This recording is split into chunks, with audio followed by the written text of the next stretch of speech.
go mama va no yigbe. Bon velele no wa. Ben no motem no pon ay rak beto to mesedo. L'idée ma pied ton ko le bon popo zadian. Mina ha do pièce mama odo tenye popo. E do yin popo bodo. Ndidi mi ton kwa ka gansika ben no tenkpon. Bon when mi do de dio when no Christ nam la mi Christ na so mi so su. Bona de kiko to klek beza mi tome. Alléluia. Mina ze pande o job ton. Do velele no wa. Bon maman va et non de kiko to klek. Mi ponu mi bio job 1 million. Maman di do nous Satan blate de job 1 verset 6 mais. Or, le Fils de Dieu vient un jour se présenter devant l'Éternel. Oui. Et Satan vint aussi au milieu d'eux. Ah, et de blepo timbo, maman va et pour vite pour le khodobo et de tchadji me prend Satan et sous atteinte ton oui. L'Éternel dit à Satan, Bon maman va dans Satan modo. d'où viens-tu? Vite ya kagosi. Et Satan répondit à l'Éternel, Satan y beno.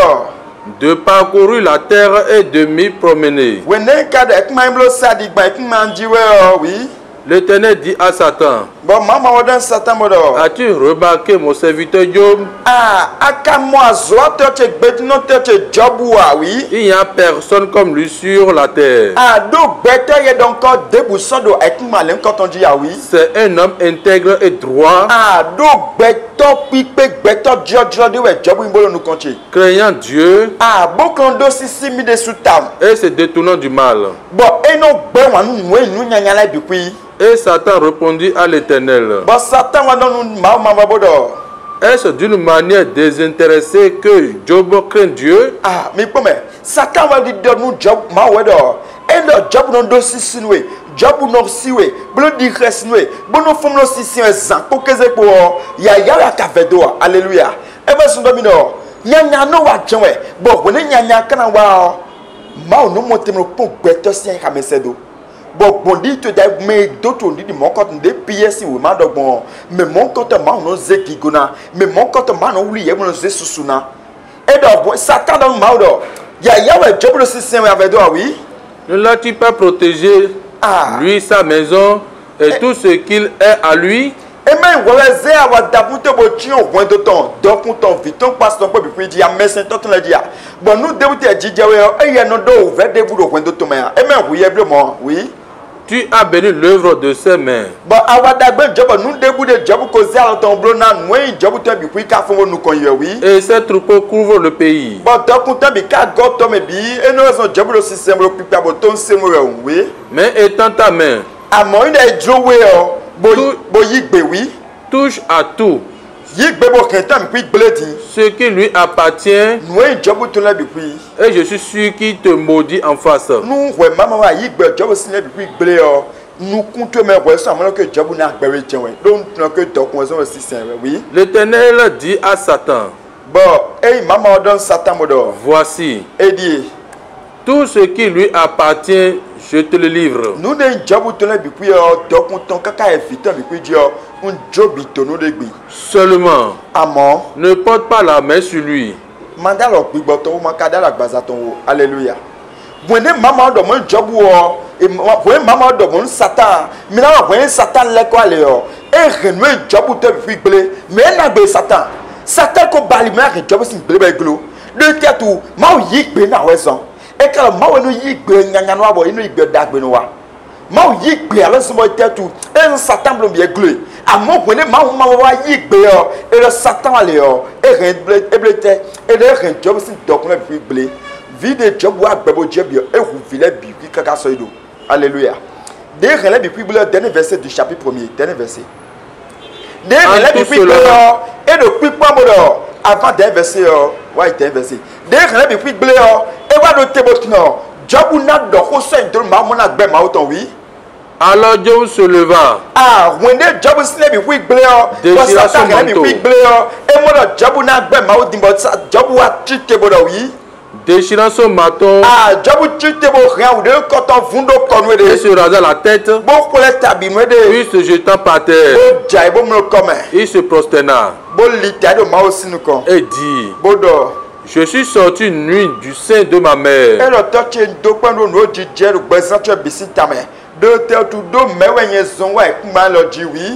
Et nuit, je retournais dans le sein de la terre. Bon, n'avait qu'un seuil gontué à sigba le bail qu'un carréwa. Un rendez bois. Bon, n'est bon qu'un angle de mon canal au monde. N'est bon qu'un angle de mon canal d'or au sein d'autres tués. Un sirop d'or au début de l'ouest. Donne nous des watts, babo mon caca des vidéos. Le nous les bios, si rendez bois gontué. Et notre tour, un dopenui. Oui. L'Éternel a donné. Ah, donc, ouais, maman, oui, non. Et l'Éternel a ôté. Bon, ouais, maman, oui, que le nom de l'Éternel soit béni. Ah, et ouais, zon, et on nous peut donner à Kunochi. Vous avez déjà vous d'or, mon coton, vous des brios, mais vous des brios, maumé, deux théâtres, deux satans au théâtre, nous y bé, nous mao et seigneur de job n'a pas mao. Aïdélé nous rend, bon, mime ne font mao Saint-Léon, mao laisse le bio ouvert de l'enoa. Bon, nous caillons ouvert l'encoton, vite le cas si vous dopez mia. Alléluia. Et bien, vers où, bah, moi, c'est dans le ouvert, mais mon dopé mao. Et ça, les gars, mime, c'est le, nous, maman, quoi d'agbemia, mais nous, repère, moi aussi, nous, quoi. Job ou ouvert, mais, bon, le litain, nous, maman, le torche, une dopé nous. À moi, petit, et nous, si avant, il y a autre pétard, nous, les pommes aussi, nous, dopé mao. Mais pensez de vous. When they are vraiment cas de perdre de mawea, il dit que c'est un fauteuil de clé mawakadi. Job de vraiment cas pour perdre de mauton. Maudon de bien y peut pas d'or. Nyanya debout de te wow. Nye maman maïk benano a compris à mon ino mon catement. Mi non tout le monde de perdre mau. Alléluia. Mais bon job when they job. When job c'est bien quick bleu. Satan le corso mau comme de relever mau de chapitre 2 verset 4. Chapitre 2, verset 4, Satan avait l'air coché, et Satan répondit à l'Éternel. Ah, donc, when Satan l'air coché, maman donne Satan modor. Ah, adokode daï, bon, job n'a bami. Est-ce que mon job bami dia? Derrière, mais puis de job m'a pas aussi c'est mieux. Bon, Satan, maman va être à Digbando ali, job ou nous y a bleu oui, popo, oui. Tout ce que tu possèdes, un homme, oui. Tout ce que possède un homme, oui.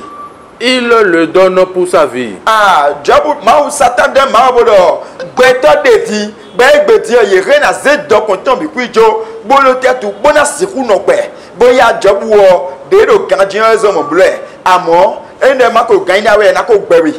De moi mi te do konton to mi to ta gble, no mi lo kanji jawe o, e mi na mo lebi pi, e we zo ma ko gbewe a, amo no ayi gbeti, bo gbe santon de se su ble diyan, de gbe to ma ko gble a. Et ouais, c'est moi. Et pour le système, il y a mais étant ta main, oui. Touche à ses os, oui. Et à sa chair. Bon, Satan donne maman de Dieu, bon, dialogue, à bâton, bon, présentant blé, bon, pour le comment et je suis sûr qu'il te maudit en face. Satan de donne maman de nous avons un besoin de son blé, de nous le big boy, à ta big boy, tu as qu'à le mal au sein, ouais. Nous alors papa le dit tiens le sant Dieu tu vas qu'à le mal au sein quand tu y a de le bon goût dans le samion tu vas qu'à le mal au sein à au vina de bepo d'or et nous mi ko dazwe dion mi na pena si vous c'est ma wadi nous mi ko dazwe dion et ma eto le vodou non pour yadi mi ni ko dazwe dion et ma jenu kan diadi nous mi ko serve de dion mi mana pondor et mana dormi ça adi mi na serve cd Satan de Dieu mi serve do job sin bezame beaucoup job mana gbe ma wadi oui.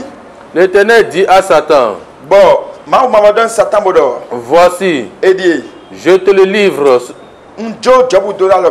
seulement épargne sa vie.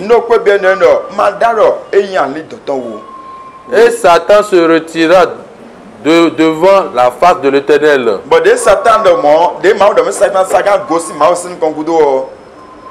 Puis il frappa Job d'un ulcère malin. Minamono ewa dazo job sin takakawa ya fo. Bon job si bezan bi pi agble. Bon job wa do ver da on était tout. Don nous de ko bo job le bi do te fine. Bon job si bezan so agble. Bon miamono ke bezan so won deboa. Ma o karo te bo dialogue. Bo lo pipe le ne job kan wa nu bon. Alors que ma we God et pied et quand il faut pied maman et donc when me na dendi mi tok le gudo et donc ma na so mi so su ma na ma mi bona do ya mi o et donc job ka po ve me de ton tout bon nous de big boy gosi e gbe ma o ton ne me ma o kana so su bon ne mau na do ye tout mo ne mau na pa sudi bon et le job do vraiment quand on job be mau to na yo ba si dans le verset 9 amelete sa femme lui dit assis-toi pour veler depuis c'est de kakabado tu demeures ferme dans ton intégrité et le job était si mau se va takpode ado mau se tu de kanyo noya ado mau se onu bi do gbigble do e ado mau se tu adan gbigble e egbe no beton de mon no do mau se gbe sambo yo me yan iroto le egbe do mi no verse we wende se lo verse we yo ene savoir egbe mi no verse we yo mi me se le no savoir e si me le pa alléluia de gbetian mi no verse gbetian mi na ti me mai mau so a me mai mau to le mi no le ba le na do kosi pa ayo cho nous le ka gbom yeme sin so pon dam na me nous le ti meme ete ajo kosi ni pon wi de no gbigba wa ka di don kosi we o ete ajo kosi ni pon wi ete ajo me yan ehun ton ni pon wi ena no we do gonjo go ka ma o sin we amoye ya mi sa de pon ti o pun gbezan che sedo nvo ndo fi don tini pon nu bi la cité kosina je ndo ko dono jikaba mo ke mi no woni guru ma o mewe job science yo e don asutan do te be ma o to bo mi do ma se to ne ka nyon e a woni kosisi mi na je mo do mi dele je o fe mi to me o woni mi no je kuko deji e na no e lo le e lo nu ven we de je le ji e eyin bo a eyin ama eyin ti a e te ma o nu dida ma o to kele we bo woni mi no je mo cotton zanji bo woni mi je mo cotton zanji yo woni nu ete na je mi no gosi ma o sin aliji sans le savoir et donc on a cité dans mon nion Job de tenacité dans verset 10 mais Job lui répondit Job de nasi tombodo tu parles comme une femme insensée anondo ko nyonu tal no don oui quoi nous recevrons de Dieu le bien eno wa yabo ma o kono se dagbe do mi yi bo mi no yi et nous ne recevrions pas aussi le mal. Bon, nous n'yanya kawa we na zomi kana gbe ma o mi to an. Nous n'yanya te wa mi mala no te ko ma o mi to an. Nous n'yanya wa mi mala dede no an. Nous n'yanya kawa mi mala li te ro ma o mi to siseme. Bona mo gigo ma o to an. Ete mi kana gbe ma o mi to na yi. Alléluia. Jobu do nous n'yanya wa mi na yi. Nous dagbe wa mi na yi. Alléluia. Amono gbe sangbe yo. Wene nyanya wa de gbe sangbe yo mi me se mi so no mo yi mo no tete ma o san le ji a wonu mi no je wo zu kan mo gbetoji hallelujah do tetu do me ko mi me lo kan enablo mi on de ji de mi to bi kwisi ma o ji no ze ji mi to gbetoji bo ya nu do gbigbo yo le ko ma o to gan bo dokun ma o to do to che ata lo gbigbo mi e nu le lo gbigbo mi e ndo o ve de me ndo situation le me amotu na pe ba na bro gbe san che me hallelujah wende mi na no do mo ko ton se ma o bo ma o na mo diri mi to se do woni no keke mi to mi no wezun be gbon gbetoji e bo fi de mi mala nya pe de mi nya ko fi mo ko tole fi mi mala ya bi de mi no ya fi mo ko tole woni mi na wa ma o sin kon di de job liter ma sin kon mo lo to che rene agbe fi a bo liter ma sin kon woni mi na no ma sin kon ma liter bona zeli po mi to hu to mi to no ni ko to ma ze pour le ma o bona ya fi ma sin kon di de ana brogbon ana de nu ko to sin eliji bo ya vi de ma sin kon de mo na li ogbeto we no lo mi gbe ko si na mi o amo mama o pe ma na mi hallelujah woni mi na rendi di mo ko to wo mi no jodo bona wesu kan ko gbetoji we bona ba gigo ma o ton ko so ma o ka do yin pe le te e do relu me no zeji e ton gbetoji o woni mi de mi no ve me no zeji mi de mi ko gbetoji bona ba gigo ma o ton ko amo woni jobu do ve me o ponde jobu do so mo satan gbe satan gbele o jobu le te do job mi na ha do job 19 verset 24 mais 25 maintenant, Job le terre. Et là, je sais que mon rédempteur est vivant. Et il s'élèvera le dernier sur la terre. Alléluia. Job dans tout nord. Mais de route, tu as dit, tu as le paix. Ben ouais, mais n'a qu'un gros temps le paix, ça tu m'as mis moi. Mais oui, je sais que mon rédempteur est vivant. Job dans tout nord, mais nous diamons le paix, ça tu dis, mais non le paix. Et non, mais non le paix, tu vois, il est sorti, il est tombant. Et non, mais nous diamons le paix, ça tu dis, nous le paix, tu vois, et t'es tout quand dit récit. Et mais nous diamons le paix, ça tu dis, et non le paix, tu vois, il y a un début de voir, et rien à zénir où j'ai d'agber dans le paix, ça tu dis, alléluia. Et donc, mais mon coton le paix. Oui. Et qui se lèvera le dernier jour sur la terre. Merci. Mais oui, maintenant, de autant le paix, ça tu dis, alléluia. Maintenant, mon coton, ce mot vers le papa, Job ou rendi do ma aussi quand et rendi de ma sin kon bon no kuto me on mina kana bia job 42 me verset 10 me on anamo no nu de gble do job le ma leva vo bi pi bloroni de tetu do ma mo job do didi me 10 mi moya. L'Éternel rétablit Job dans son premier état. Ah, do mama mo Job do, un to me no hunja ditielo gbe. Alors que we ma we go pied ton mi do. Mi no mi li do no didi mi to me on didi mi to mi li do ni mi to ma gosi ma san le dia. Et de te ma una wi ye inu mi. Alléluia. Et do when de Job de do didi mon ko to me et do azan et do ma le ba wi ye devant Job. Et le ba Job si gbe semble do oui. Quand Job eut prié pour ses amis. Oui. Et l'Éternel lui accorda le double de tout ce qu'il avait possédé. Ah bon, nous connaissons nous avons vu qu'on règle job. Bon, notre job n'a pas mal autant. Nous connaissons vu qu'on règle le job si besoin. Bon, notre job n'a pas mal autant. Et de mal lève vraiment comme oui blodo. Bon, le job si besoin blodo. Alléluia. Et le job qu'on gosse dit mais de bon on ouvert wa tout bon qu'on gosse dit mais est-ce que mal casse si a besoin ton blodo et besoin me dire mais moi que et de mi de mal c'est bon veut na wa de dire gege mi ton gosse mal ça li dit when ya ka gosse mal ça li dit mal casse si a besoin ton blodo job do wa when they are mal c'est but tagba na wa besoin to me ba jo mal do wesu kan gbete go e do no maintenant mais no je dit o gbe a ba lo gbete go we est-ce que mal ka na blo situation to do wa when they ouvert leur papa besoin to me mais quelqu'un no décourager ben ça c'est mal aussi ko when ya ma casse mal aussi ko ne mal casse si a blo besoin to do bon mais gege ti we do ouvert vraiment ye dans le ebo nous était à mal aussi ko ye ça c'est no jaba do mal aussi ko ye ça c'est no kondo mal aussi ko ye ça c'est no wo mal aussi ko